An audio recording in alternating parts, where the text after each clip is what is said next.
but at least it wound up with you getting that championship. And that is where I'd like to start with you first, and what you think it means to you as the manager of the Los Angeles Dodgers to finally deliver that trophy to this franchise with all the pressures that comes with the gig. You know what, Rich? Two words that you just mentioned that kind of resonate with me is finally and pressure. I think that, in my position, in my DNA, I don't really let that bleed into my job because I feel like it'll be compromised on a day-to-day. I'm always kind of looking forward to the next day.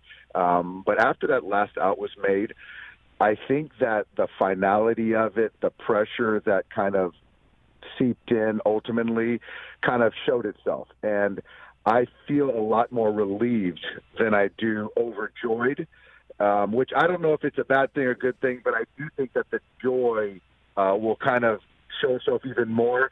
But I guess I just didn't appreciate the pressure that I was under, that I put myself on, whatever it might be. Mm-hmm. But I'm just so excited for the organization, the fans, and all that to win a championship. Yeah, and it just, again, the amount of production that you got from so many players. I mean, it wasn't just one, two. It was pretty much your entire lineup up and down. As we saw, Corey Seager being the MVP. Mookie Betts is out of his mind just in terms of his talent, so on and so forth.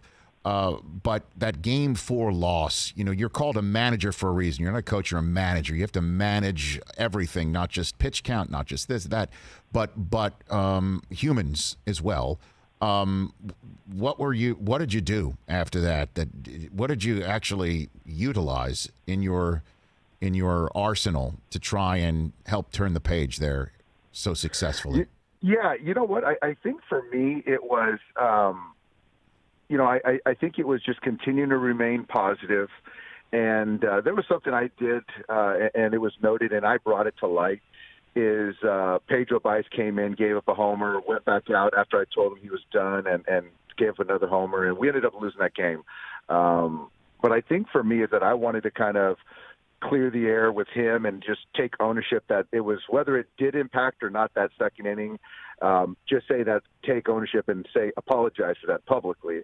And I think that resonated with our clubhouse because some people heard I said he was down, and to go back out there and for their leader to say, own a mistake potentially, I think was powerful. And also just kind of, we have a lot of great people and players in the clubhouse that weren't going to be denied. And, yeah, it's not easy to win a championship, and you know as well as anybody. And so the kind of the players, how we're playing, some luck's got to be involved. And again, we just weren't going to be denied this year. Hey, you watched all the way to the end. Thanks for that. Watch more right here.